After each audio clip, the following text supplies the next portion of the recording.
right, on the ropes out here with Bernard Hackett, man. Let's first talk about it, man. Jaleel Matchroom, man, that big move over there, man. How did it all come about? I think we got the opportunity to make a change. I had a good friend of mine say, hey, you've heard all the other, conversations. You've heard what the other people want to offer you. Have you made a decision yet? I said, no. He said, I want you to talk to my guy and see if, that could be of some assistance or whatever. So we actually had a good conversation with Ish. Ish turned out to be a great help for us.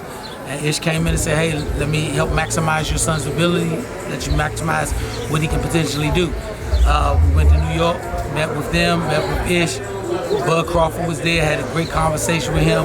And after that, everything seemed to just fall in place like dominoes. They were very professional. Matchroom people were, straightforward. They knew what they wanted to do and they knew how they wanted to do it. They asked us what we wanted, what the direction was. Jaleel told him he wanted to be a champion. It was like, hey, what are you ready to do right now? Just I'm ready to jump in the deepest water you got. And they offered him this fight.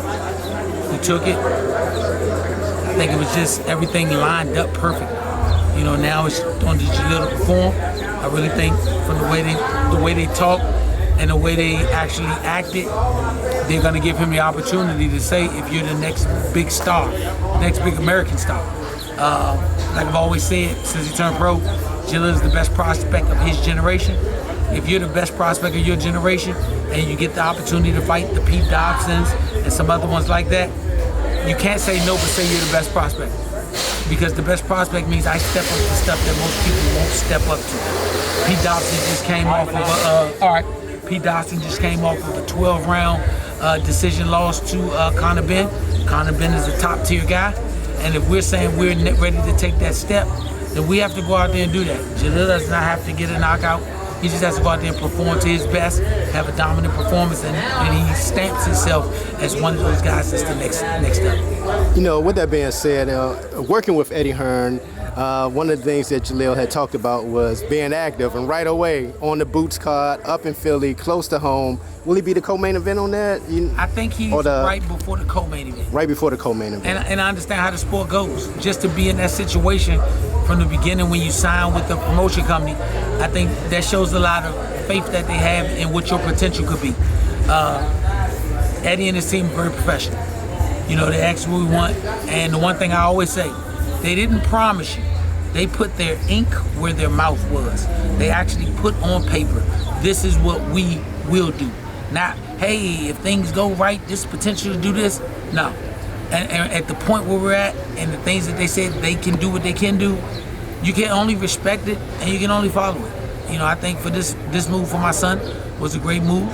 I think he'll get to display himself, display his skills and his abilities, and show the world what I think a lot of people already knew, and they'll get the opportunity to see it where they're supposed to. With that being said, Bernard, Philly is a fight town, man. It's going to be a great atmosphere on that night, also being on the Boots card. With the 47 division, where do you see that right now? Because Boots talked about it. He's not going to be there long at the 47. You wanted to possibly unify and move on. I don't know if it's going to happen based on the fact that a lot of people don't want to fight Boots. Yeah, so nobody wants to step in the ring with him at 47.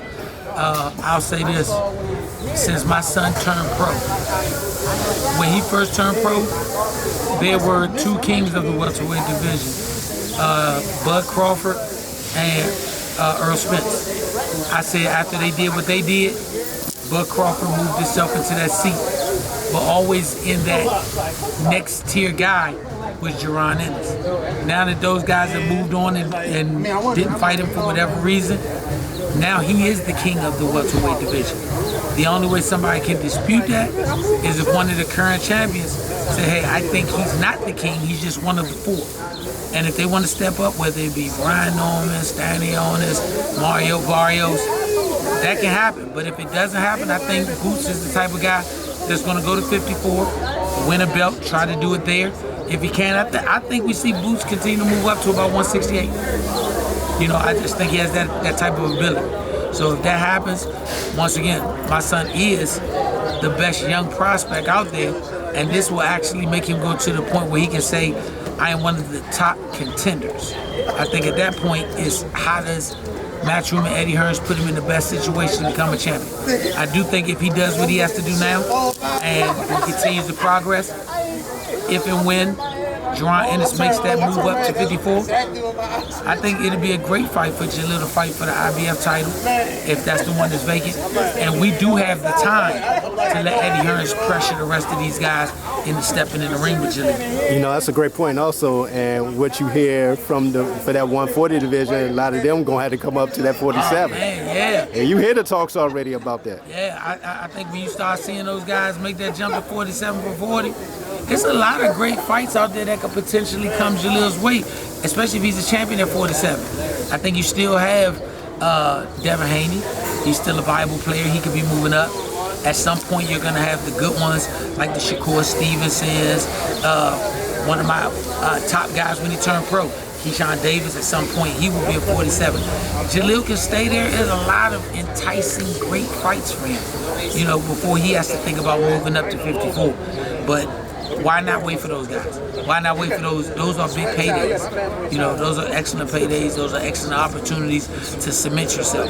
Along with some of the guys who are still there. They may not be household name guys, but they're still super quality guys. So, you know, I think I take the approach with my son, be like Marvin Hackett. As long as you're here, I'm here to beat the guys that are put in front of me. You know, every fighter who has a promoter has somebody that'll put people in front of you. Your job is to deal with what they put in front of you. That's a great point, bringing up Marvin Hagler, man, and the struggles that he went through in his career. You know, he had to fight everybody literally from the top 30 down, and a lot of those great middleweights were actually in Philadelphia, so he traveled there a lot. Yeah. And I think Philly will have a different, you know, appreciation of Jalil. Even fighting as an amateur, Philly always had appreciation for the fighters. Jalil loves to fight. You know, he will put on other displays, but he loves to fight. And Philly gonna tell you right then whether they fool with you or they don't fool with you. And they base that off what they see. A blue-collar city that love their fighters. They bring their lunch pail. That's what they do. Jalil been known for that, you know, so he gonna be himself. He gonna go there and be himself, hopefully put on a great performance. In a perfect world, I think Jaron Ennis will fight twice this year. If he do, we get to be on another card with Jaron. I think Boots is a great guy who's sitting on the throne that when he relinquishes the throne and moves up, we'll be ready. You know, the prince in waiting, if you want to call it that. You know, I saw this quote from one of my bully people one time. He said, man, you won't get the support in your area until you get the support nationally. Is our area like that also when it comes to anything? DC? The reason I asked that, but now before you answer that, you know, I was at the Lamont's card last weekend. Good crowd, but I expected more. What does it take? What is it going to take for to get that support for fighters in our city, man? Last time I seen the packed house like that for a DC fighter, I think was Lamont Peterson and Errol Spence fight. I believe at the MGM, the National Hub, I believe. I just think that everywhere they want you to fight the best. I mean, they're not gonna keep coming out to see you fight guys where it's almost a predetermined that you're gonna win. They want to see you actually fight. I don't blame the fans in Philadelphia. I don't blame the fans in DC if they say, I'm gonna buy a ticket, but I actually want to see something worth seeing. I don't have a problem with that. I think Lamont Roach fought a fight that was worth seeing. That was a good fight. Hell of a fight. I like that fight. If he's going to go the route of promoting himself and bringing fights to the district, he's going to fight people. He's going to fight people. I think with the fight fans, they want to see explosive knockouts. That's what they come for. You know, I think Floyd was the last one that could get away with packing houses and you're going to watch 12 rounds. You know, I think Floyd was one of the greatest master manipulators of every situation. Floyd never said he could beat everybody in the world. Floyd said, you can't beat me. And Floyd got it from Ali. Most people won't come to see you lose.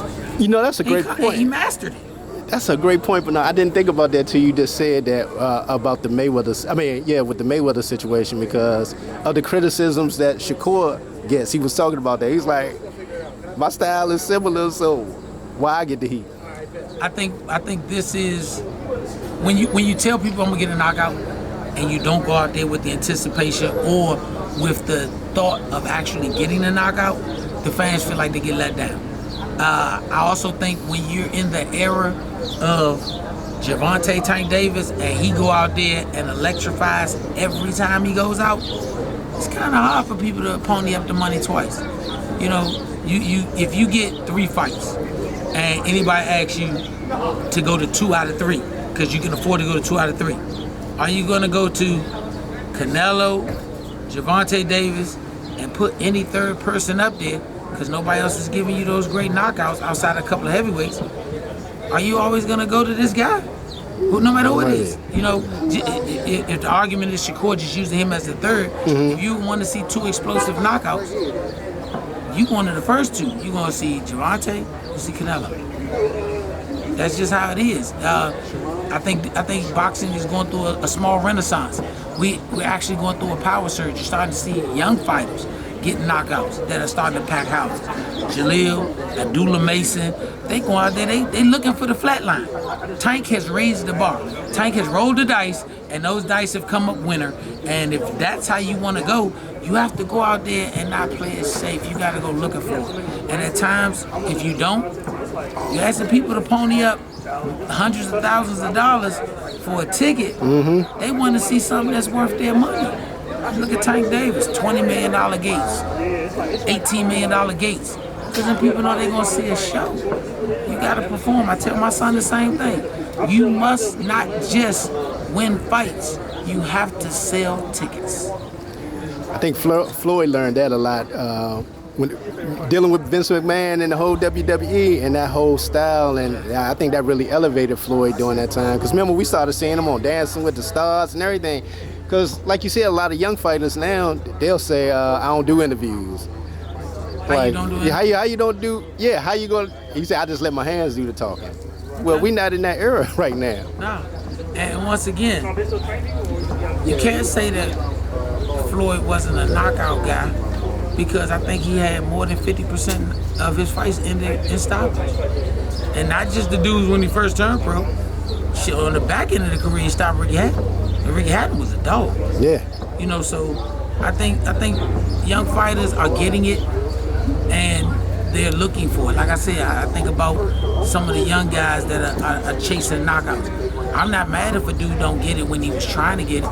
Raymond Ford he put work in. His last fight, I watched that joint. He went out there and he gave everything. People want to see that because he looked for it. But you're not going to dance around and think people going to pay you a lot of money to see that. That's a great point. And that's any fighter. It's not a particular guy, but once again, I think if you ask me to give you $20 million or more, what am I giving it to you for? Everybody got a style, but you can't stick to your style. You might have a $3 million fight style, but you can't get mad at a guy who got a $40 million fight style. $40 million fight style, you're getting people up out of there. Big fact. So if you want to get $40 million, what you got to do? You got to fight that way. Thank you. What's your thoughts, man, on the whole Ryan controversy, man? What do you say? Ryan shot out. Man, that man shot out. But once again, I'm going to say this. If you hold anybody else, whether they're black, brown, white, anybody else, to this elevated standard, you have to hold him to the same elevated standard. If not, we're picking and choosing. Yeah, because it sparked a dangerous conversation with the black and Mexican Latinos and how their relationships when it comes to the sport of boxing. I'm starting to hear that on the different blog talks. I mean, I say this, man. I don't really agree with that. I'm gonna tell you this. I don't either. I think, for using my son got a lot of Latino fans. I was in Houston for the last fight. I remember that. Had the lady that had one of his shirts on. She was Latino. So you can't tell me, and we don't live in Houston, so she actually had to hit up. I don't believe in that. People fool with you because they fool with you. It's that race bait, click bait. Yeah. If they talk about you, they know that's what's gonna click. My son was going out to the West Coast for years, even as an amateur. They cool. Oh, we had nothing but love with dudes on the West Coast. We ain't go out there. Because all they want to see is fighters. Yeah. Fighters who fight. Yeah, that's all they want to see. When it comes to the boxing side, I don't find it bad for the sport because Latino people support the Latino when he's going against a black fighter. We know it's tribal. It's tribal. Right, we should be mad at ourselves, but we ain't supporting the others. I can't be mad at them. Right after the fight, they hugging it, man. They ain't got nothing against you. Is they supporting their guy? That's like saying, how you feel about them Giants fans saying stuff about a Redskin or a Washington fan? What do you mean? They fans of them. If I'm fans of my team, I'm gonna be fans of my team. Yeah. It's the same with an athlete. It's the same with them. They support him. Do you really think that's real? When you look at Gervonta Davis fights and every fan of every nationality come out to see him, he sold out in Atlanta, he sold out in LA, he sold out in Vegas, he sold out in Baltimore. What do you mean? What are you talking about? And he ain't packing out with 100% blacks over there. It ain't 100% black people in there packing it out. So didn't he just get a sellout this last time? He just got another sellout. Him and another black athlete. Yeah. I looked at the crowd. It wasn't all black people in that crowd. Sure wasn't. So we can't use that. We got to let that die. We got to let that die. What Ryan did was a Ryan thought pattern. So I'm not saying Latinos. That was what Ryan did. Nobody thinking about that. And we don't see them supporting him on that crap either. And I support him on it. Oh, you see what WBC Suleiman immediately came. We no longer do business with this dude. He's Latino last time I checked. So, you know what? It is what it is when people think like that. You know, and until we start thinking differently, it only perpetuates that conversation. Exactly. If we don't feed into it, then it can't go nowhere. Man, I appreciate you giving your thoughts on that, man. Because like I said, it was going a little bit too left for me. Cause I hadn't experienced that, you know, especially with a lot of camaraderie that we have, you know, in our area. So I was confused on that. So I had to get some thoughts on that. And I don't got that going on. People know me from my amateur days. My nephew, Harley Maderos, that's my guy. I do anything for him. I work this corner against people who's like, how you gonna work? Because that's fine. Yeah. You know, you get to establish who your loving relationships are as you grow up and get older. If you basing it strictly off the people who look like you're gonna have a limited level of relationship. You ain't lying. Yeah, so I don't do that.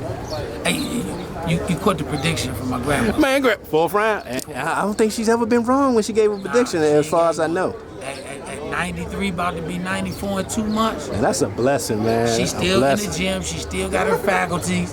She had knee surgery, so she get around a little walker, but she'll tell you in a heartbeat what she think. And you done heard her get on Jaleel behind when she not happy with it. Yeah. So, yeah, she said 4. She said 4, so she ain't been wrong.